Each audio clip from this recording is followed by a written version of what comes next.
Assalamualaikum warahmatullahi wabarakatuh. Bismillahirrahmanirrahim. Ashhadu an la ilaha illallah wa ashhadu anna Muhammadar Rasulullah. Allahumma sholli ala sayyidina Muhammad wa ala ali sayyidina Muhammad. Rabbi shrah li sadri wa yassir li amri wahlul 'uqdatam min lisani yafqahu qawli. Amin. Bismillahirrahmanirrahim. Di pagi yang cerah ini kami mengucapkan salam hormat, salam takzim, dan salam cinta buat seluruh pemirsa Uripe Allah Channel. Semoga kita semua selalu di dalam keadaan sehat walafiat zahir dan batin. Amin, amin, amin, ya rabbal alamin. Bismillahirrahmanirrahim. Kali ini kami mengkaji, tetap dalam kajian mengintai singgasana musuh-musuh diri kita sendiri selama ini. Musuh-musuh yang selalu menghalangi kita berjumpa dengan Tuhan kita. Musuh-musuh yang selalu menyesatkan kita dari Allah Subhanahu wa ta'ala. Semua ada pada tiap-tiap hati masing-masing manusia. Jadi beragama dan bertuhan selama ini hanyalah casing-casing belaka, hanyalah syariat-syariat belaka. Namun kali ini dan saat ini kita mencoba membenahi agama dan bertuhan kita secara bertahap dan perlahan-lahan, agar nampak apa sih yang dikatakan beragama di sisi Allah itu, apa sih yang dikatakan bertuhan di sisi Allah, agar kita tidak jatuh kepada angan-angan belaka, angan-angan di dalam berketuhanan dan beragama. Bismillahirrahmanirrahim. Selama ini kita tidak asing dengan bacaan ta'awud, yakni bacaan sebelum kita membaca bismillah. Di setiap kita membaca Al-Quran, bacaannya adalah A'udzu billahi minasyaitonir rajim. Aku berlindung kepada Allah dari godaan setan yang terkutuk. Maknanya bagaimana? A'udzu billahi, aku berlindung kepada Allah dari godaan setan yang terkutuk. Sekarang logikanya begini, ilmiahnya begini. coba kita buktikan selama ini. Jika kita beragama dan bertuhan secara benar di sisi Allah. A'udzubillahi, aku berlindung kepada Allah. Maknanya kita memohon perlindungan kepada Allah. Lalu bagaimanakah mungkin kita dapat atau bisa berlindung kepada Allah yang mana kita selama ini tidak tahu Allah? Bagaimana mungkin kita dapat berlindung kepada Allah hal yang tidak pernah kita kenali, hal yang tidak pernah kita jumpai, hal yang tidak pernah kita temui selama ini. Lalu bagaimana mungkin kita bisa berlindung kepada Allah sementara kita tidak tahu Allah?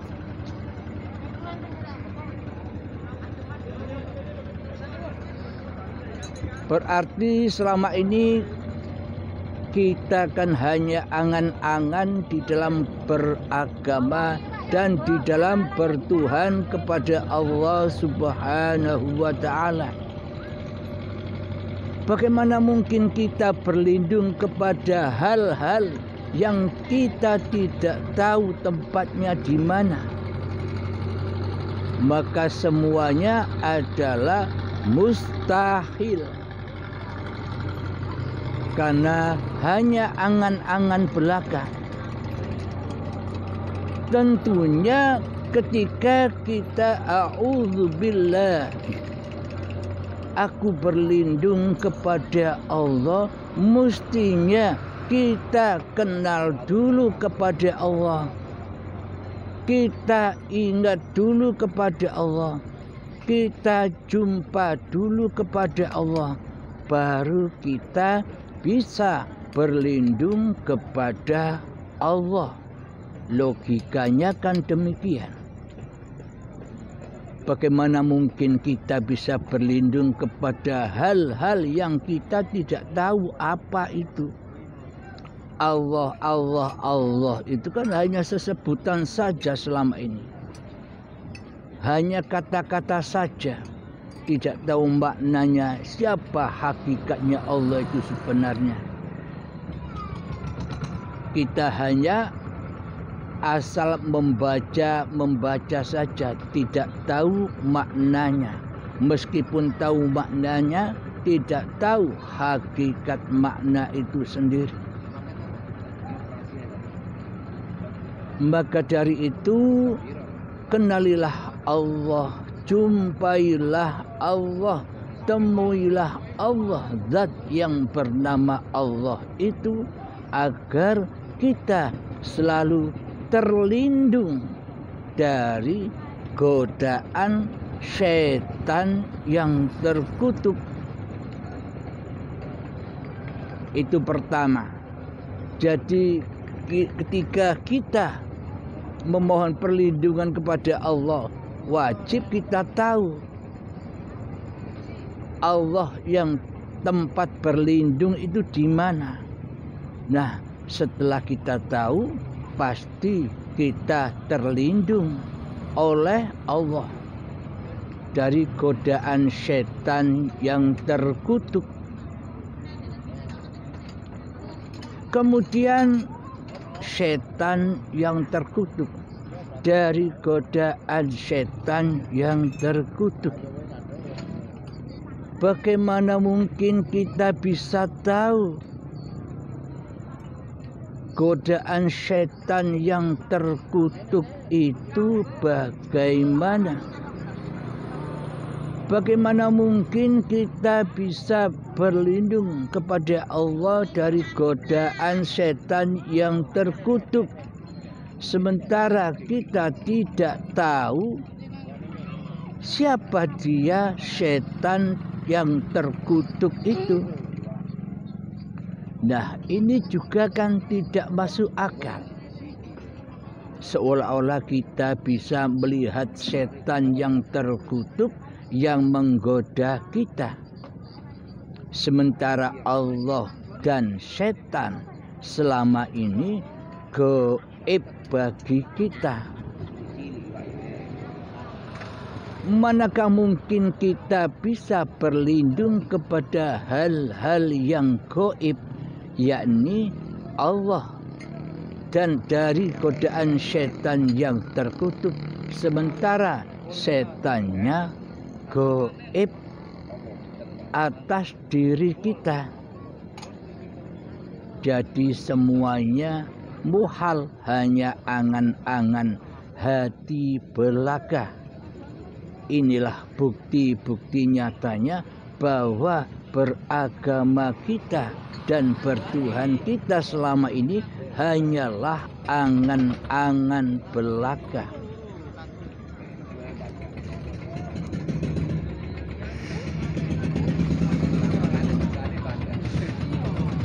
Tentunya a'udzu billahi minasyaitonir rajim. Tentunya bila memang benar aku berlindung kepada Allah dari godaan setan yang terkutuk, tentunya wajiblah kita mewujudkan keduanya, yakni mewujudkan Allahnya untuk agar kita bisa berlindung kepada Allah dan mewujudkan setan yang terkutuknya, agar kita tahu bagaimana sih godaan setan yang terkutuk itu. Bila kita tidak tahu wujudnya Allah dan wujudnya setan, maka selama ini hanyalah angan-angan belaka. Jadi selama ini kita membaca Al-Quran itu hanya seperti nyanyian saja, tidak tahu maknanya, seperti anak kecil yang sedang menyanyi, ngedumel, ndeleming. Itulah bila kita tidak mengetahui makna beragama dan makna bertuhan di sisi Allah. Semua yang kita lakukan adalah seperti ndeleming saja, ngedumel saja, tidak tahu maknanya kehidupan ini.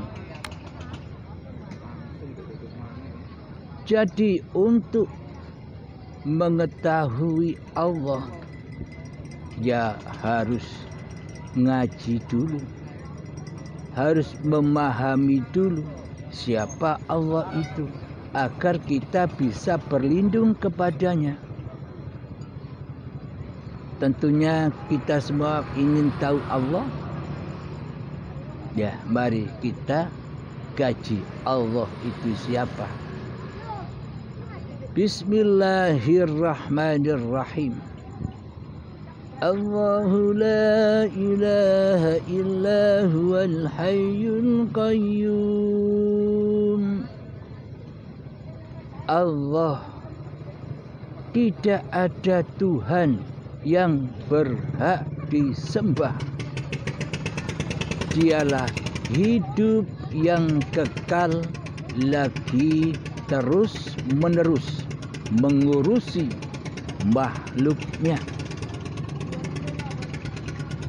Jadi hidup yang ada sebelum Nabi Adam tercipta dulu, jadi hidup yang ada pada Nabi Adam dulu, jadi hidup yang ada pada Kanjeng Nabi Muhammad dulu, jadi hidup yang ada pada nenek moyang kita dahulu, jadi hidup yang ada pada diri kita semua saat ini dan hidup yang ada pada anak cucu kita serta orang-orang yang akhir zaman besok yang akan datang, seluruhnya itulah Allah. Uripe Allah. Jadi sesungguhnya hidup yang menghidupi tubuh-tubuh manusia kita itulah Allah yang selama ini kita akui sebagai hidup manusia kita di hati kita. Bagaimana mungkin kita bisa berlindung kepada Allah sementara yang jadi Allah selama ini adalah diri kita sendiri, hawa nafsu kita sendiri yang merampas seluruh sifat-sifatnya Allah di hati kita. Jadi selama ini yang jadi Allah itu siapa? Allah apa kita? Yang selama ini mengaku-ngaku sebagai yang empunya sifat-sifatnya Allah.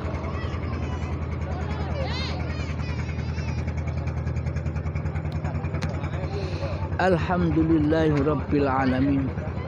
Jadi selamanya bila kita mengaku-ngaku bahwa yang hidup ini adalah hidupnya manusianya, maka selamanya kita takkan pernah bisa mengenal Allah. Kita takkan pernah bisa berjumpa Allah. Kita takkan pernah bisa mengabdi kepada Allah. Sementara yang jadi Allah adalah diri kita sendiri selama ini sebagai penguasa badan-badan ini, sebagai sang pencipta apapun yang digerakkan oleh badan-badan ini.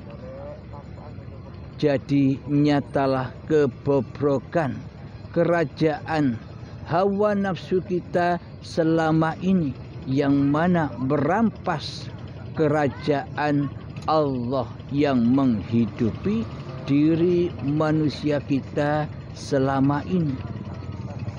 Seolah-olah saja kita beragama, seolah-olah saja kita bertuhan, semuanya hanyalah fata morgana, hanyalah angen-angen hati manusianya, hanyalah imajinasi manusianya selama ini.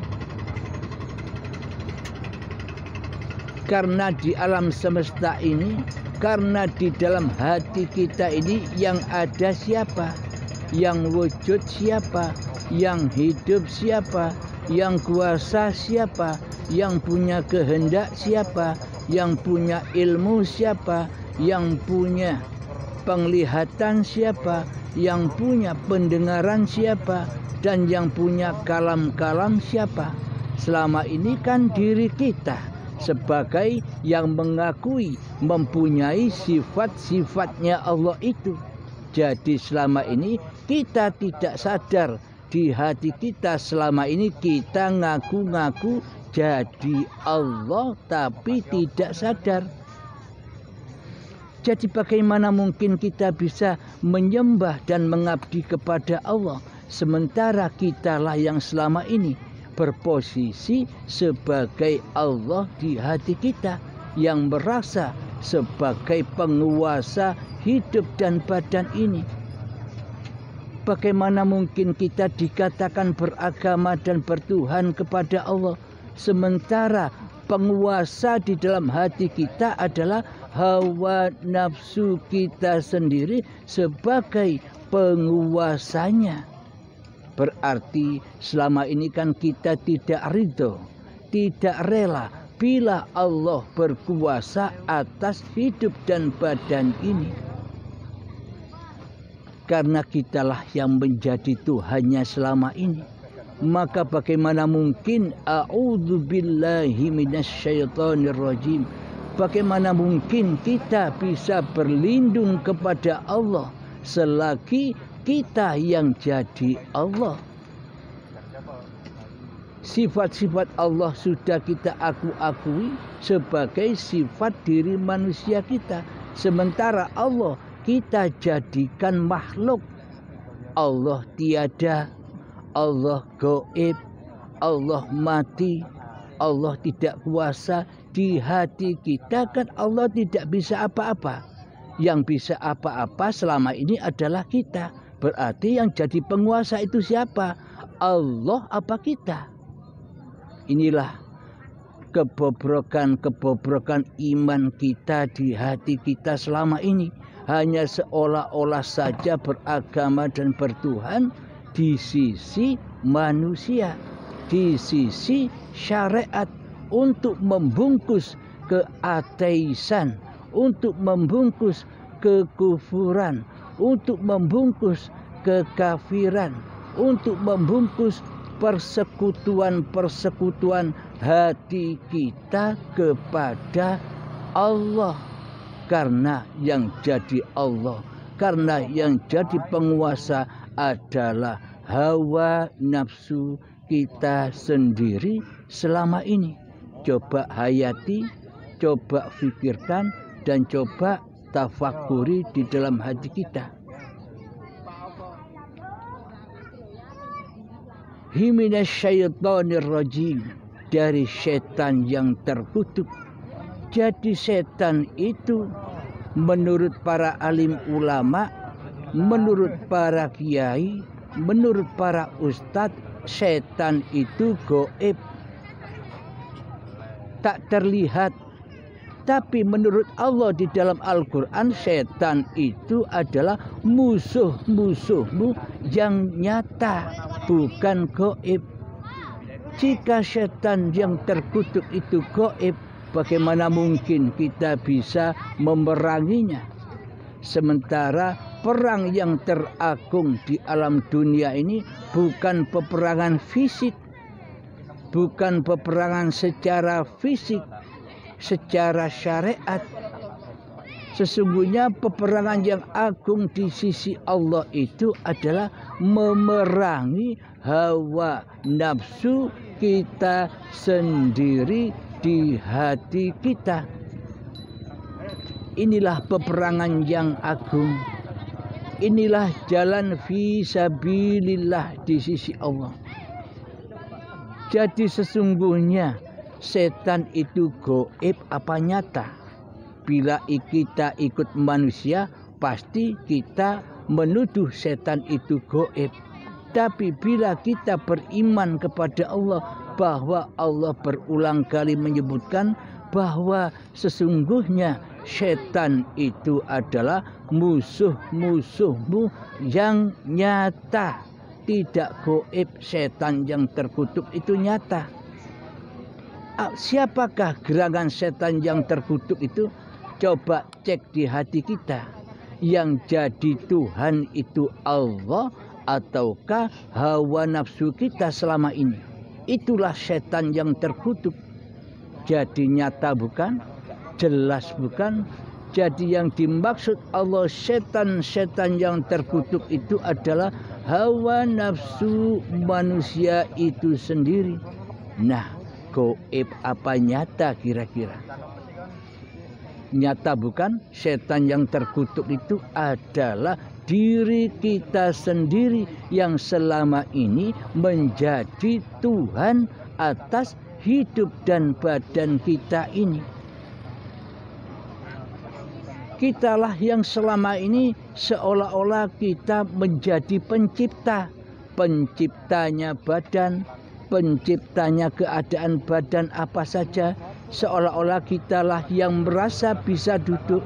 Seolah-olah kitalah sebagai penguasanya badan berdiri, penguasanya badan berjalan, penguasanya badan mandi, penguasanya badan sholat, penguasanya badan beribadah, penguasanya badan bekerja. Seluruhnya selama ini kitalah yang merasa berkuasa di seluruh aktivitas badan-badan kita ini. Nah, itulah setan yang terkutuk itu. yang berposisi sebagai Tuhan, tidak sebagai hamba, tidak sebagai makhluk, akan tetapi hati kita selama ini selalu berposisi sebagai khalik daripada berposisi sebagai makhluk. Seolah-olah kitalah pemimpinnya badan ini, seolah-olah kitalah yang bisa menguasai badan ini. Padahal di dalam Al-Quran sudah jelas ayatnya.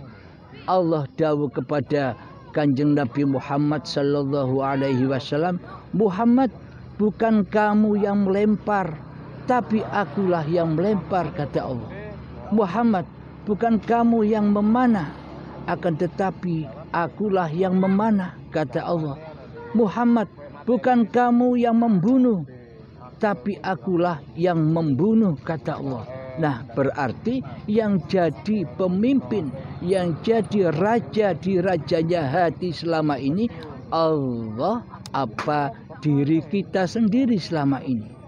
Nah, jika di dalam hawa nafsu ini masih terkuasai oleh manusianya, itulah bukti nyatanya setan yang terkutuk, setan yang nyata.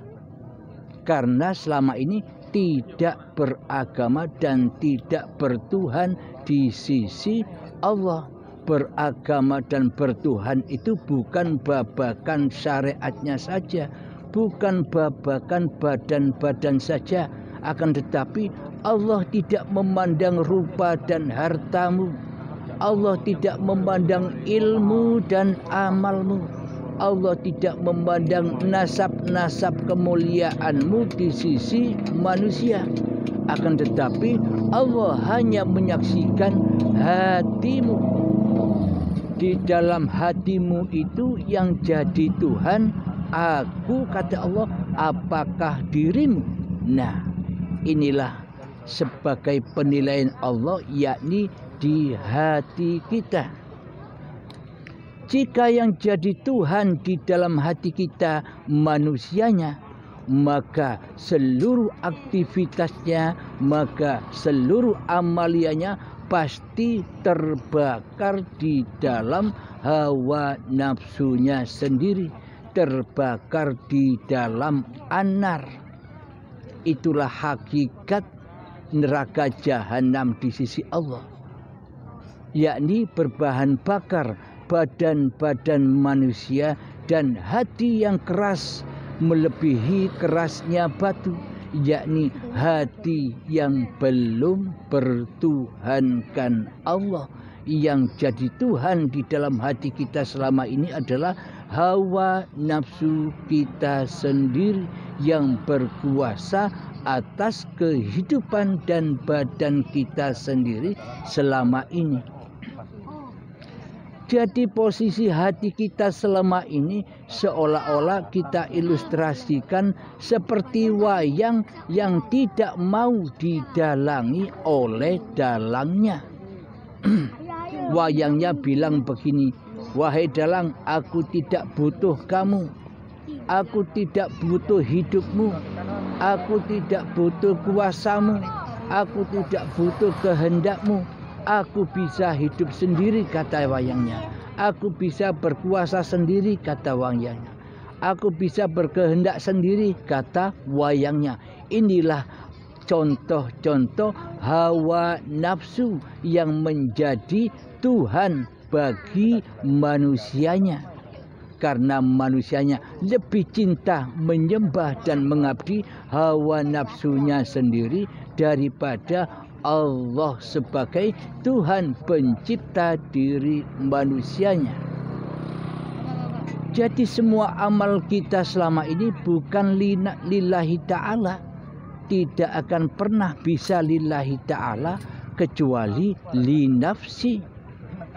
Seolah-olah saja kita sholat di dalamnya kita ucapkan lillahi ta'ala, tapi di dalam hati kita ngaku-ngaku kitalah yang bisa sholat, bahwa sholat dan ibadah dan seluruh perbuatan ini adalah milikku hamba. Inilah bukti bahwa selama ini kita tidak pernah bisa menyembah Allah, mengabdi kepada Allah selagi di dalam hati kita yang jadi Tuhan adalah hawa nafsu kita sendiri yang mentuhani seluruh aktivitasnya badan-badan ini. Inilah kebobrokan hati kita selama ini. Inilah kedustaan hati kita ini selama ini di dalam beragama dan bertuhan. Selama ini kita beragama dan bertuhan hanyalah di sisi manusia saja. Kita takut disebut ateis dan kufur di sisi manusia, akan tetapi hati kita tidak bertuhankan Allah, melainkan bertuhankan kepada hawa nafsu kita sendiri, bertuhankan kepada iblis dan setan yang terkutuk. Jadi setan yang terkutuk itu adalah hawa nafsu kita sendiri. Jadi bagaimana mungkin kita bisa a'udzubillahi minasyaitonirrajim? Bagaimana mungkin kita bisa berlindung kepada Allah sementara Allah tidak kita jadikan sebagai Tuhan di hati kita, malah kita mentuhankan setan yang terkutuk di hati kita. Semua itu hanyalah angan-angan manusia kita. Maka dari itu perlulah ilmu hakikat dan makrifat, perlulah ilmu tauhid. Karena Kanjeng Nabi Muhammad dulu juga demikian.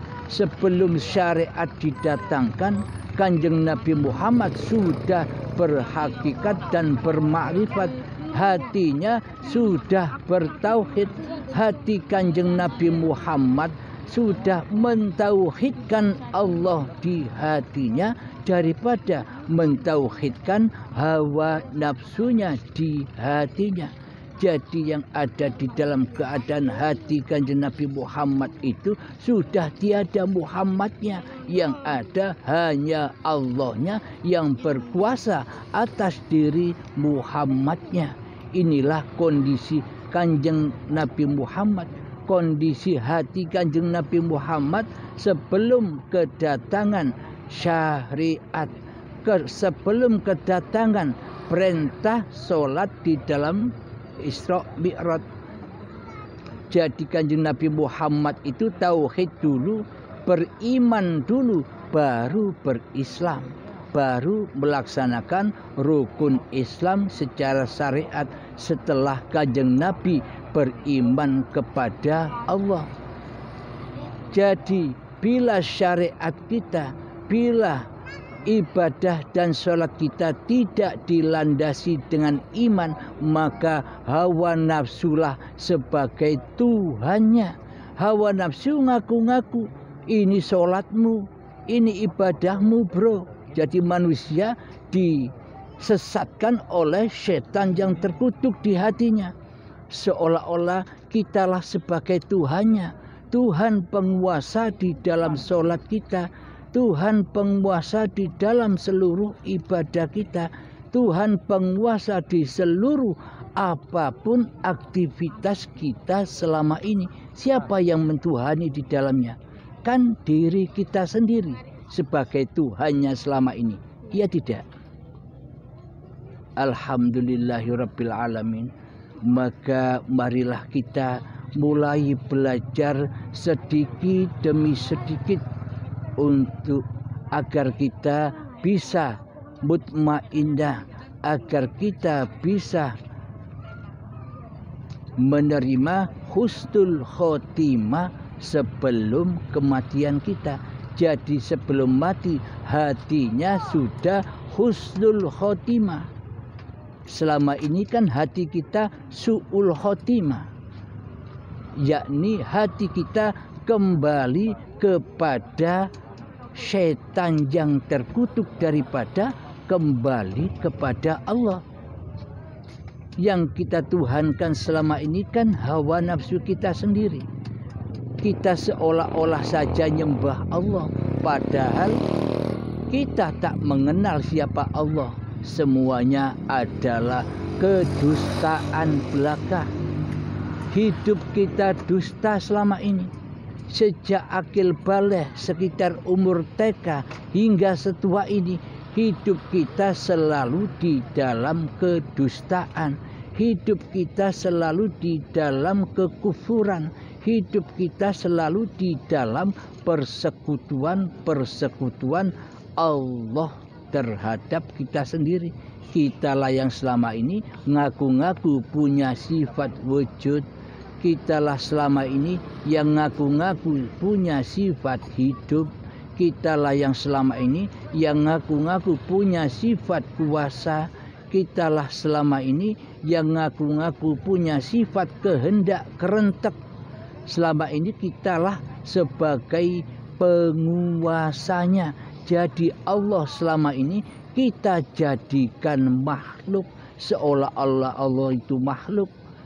Allah tiada di hati kita, Allah gaib di hati kita, Allah mati di hati kita. Yang hidup adalah diri kita sendiri selama ini.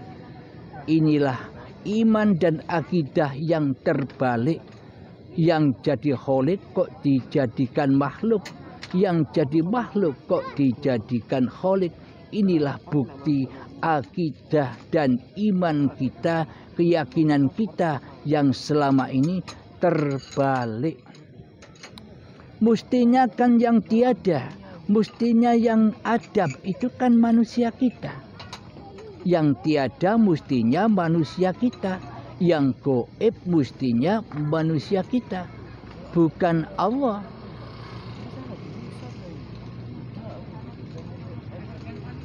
Alladzina yu'minuna bil ghaibi, alladzina yu'minuna bil ghaibi, alladzina yu'minuna bil ghaibi.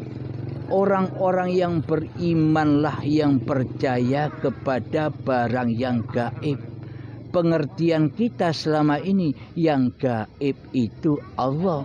Bagaimana mungkin kita dikatakan iman bila Allah itu gaib? Jadi yang gaib itu sesungguhnya adalah diri manusia kita. Kita diutus beriman kepada hakikat diri sejati manusia kita yang sebenarnya gaib. Bukan Allahnya yang gaib. Diri manusia kitalah yang gaib.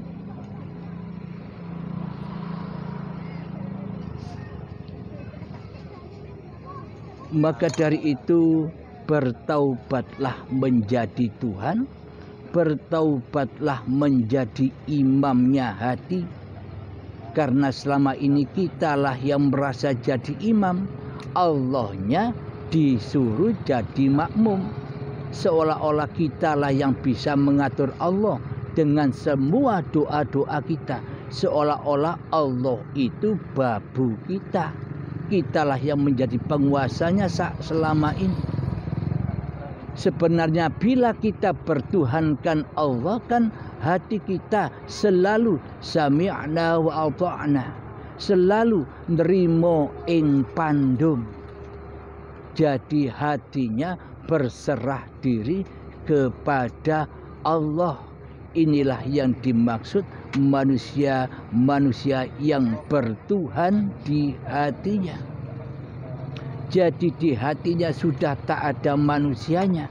Jadi di hatinya sudah tak ada hawa nafsunya. Yang ada hanya Allah yang mentuhani, yang menguasai diri manusianya. Inilah yang disebut manusia yang bertuhan. Di hatinya selalu mentauhidkan Allah daripada mentauhidkan diri manusianya di hatinya.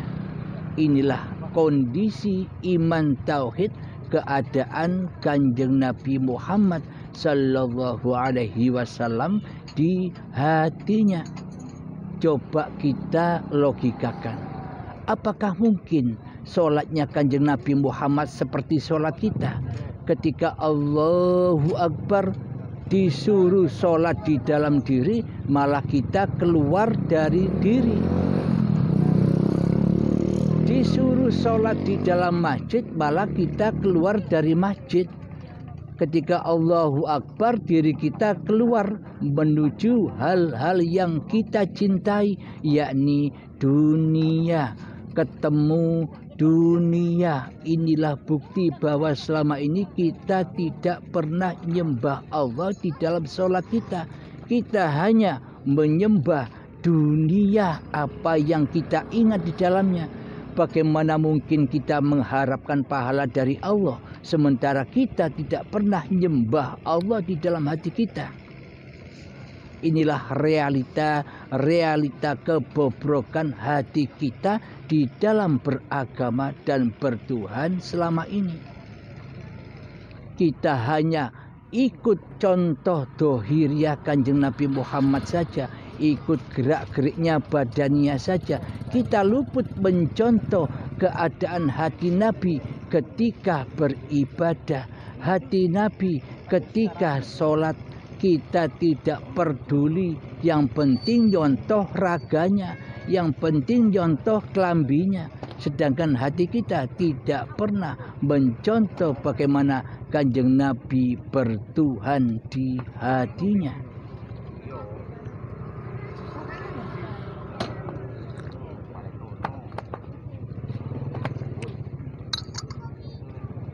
Alhamdulillahirabbil alamin. Semoga kita selalu mendapatkan bimbingan dan hidayah Allah. Karena Allah lah yang mentuhani diri kita, bukan kita yang mentuhani Allah. Coba kita buktikan.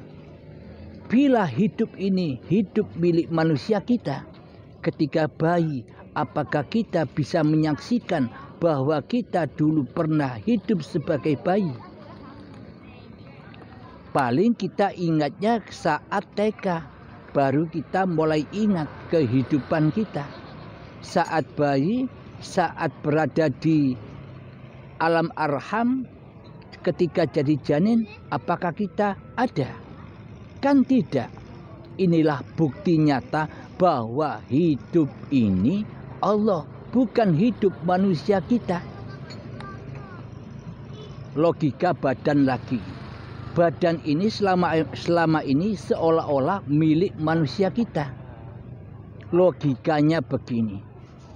Bila memang badan ini milik manusia kita, seumpama kita setelah makan dan minum, tentunya kitalah yang merogoh-rogoh dengan tangan kita pencernaan kita. Kita masukkan tangan kita lewat mulut, merogoh, ini makanan ini saya jadikan daging, makanan ini saya jadikan darah, makanan ini saya jadikan vitamin, makanan ini saya jadikan energi, dan makanan ini saya jadikan kotoran. Mestinya kita yang ngatur semua itu.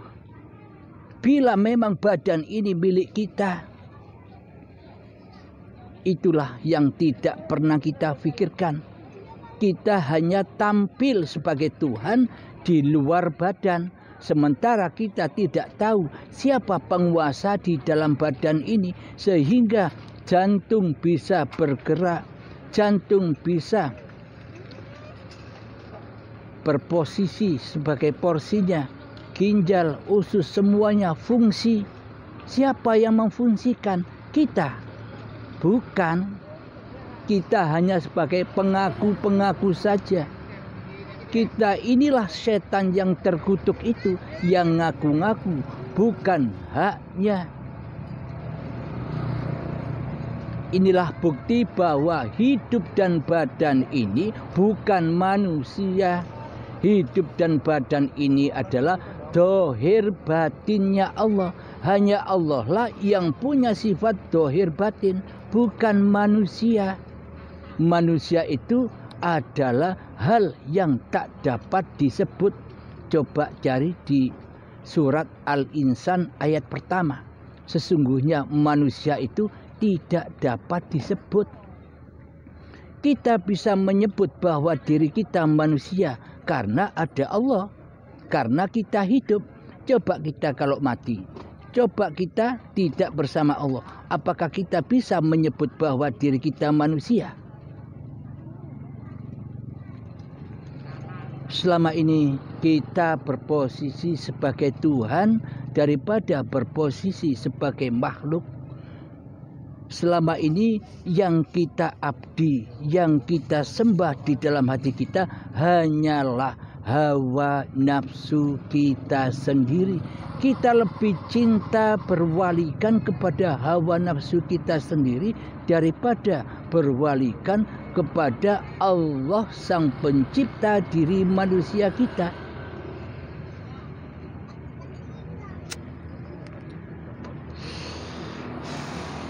Karena sesungguhnya seluruh manusia itu adalah wali-walinya Allah, para kekasih Allah. Seluruh manusia itu adalah khalifah-khalifah Allah, wakil-wakil Allah. Tapi kita sekarang posisinya bukan wakilnya Allah, tapi yang mengetuai Allah di hati kita. Jadi ketua, tidak mau jadi wakil, tapi maunya kita selama ini jadi ketua, jadi pemimpin, jadi raja, jadi Tuhannya hati. Seolah-olah seluruh aktivitas kita ini tidak dituhani oleh Allah, tapi dituhani oleh hawa nafsu kita sendiri selama ini. Itulah yang dimaksud dosa.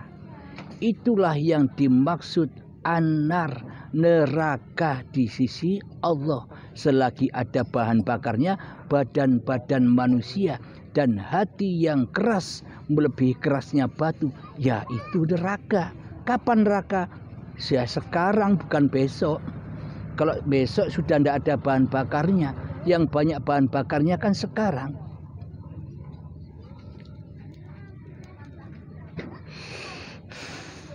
Jadi di dunia ini Allah hanya ciptakan dua kubu, dua sifat saja, dua golongan saja.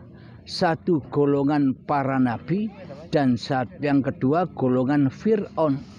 Jadi golongan para nabi itu di hatinya sudah mentauhidkan Allah daripada mentauhidkan diri manusianya di hatinya. Jadi tinggal kita menilai di dalam hati kita, siapa yang jadi Tuhan di hati kita, siapa yang jadi raja di hati kita, siapa yang jadi ketua di hati kita. Bila di dalam hati kita yang wujud, yang hidup, yang kuasa, yang nyata, yang berkehendak, yang berilmu adalah diri kita, berarti kita masuk di dalam golongan Fir'aun, yang mana mentuhankan dirinya sendiri daripada bertuhankan kepada Allah. Alhamdulillahirabbil alamin. Memang golongan seperti ini di alam dunia ini perbandingannya 1 orang banding 1 juta orang. Karena di dunia ini manusia lebih cinta kepada hawa nafsunya ketimbang cinta kepada Allah. Lebih cinta kepada dunia daripada cinta kepada pencipta dunia.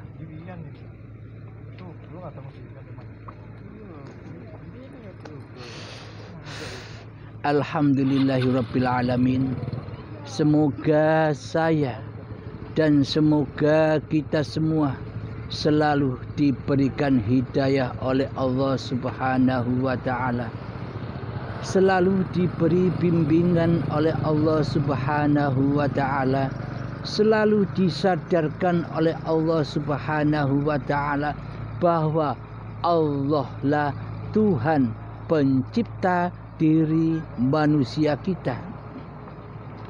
Bismillahirrahmanirrahim. Wallahu khalaqakum wa ma ta'malun. Allah lah pencipta diri manusiamu dan apapun yang kau perbuat. Jadi tak ada manusianya, semuanya Allah. Jika merasa diri manusianya yang bisa berbuat di hatinya, berarti manusianya ngaku-ngaku jadi Allah. Itulah yang dimaksud setan yang nyata di sisi Allah.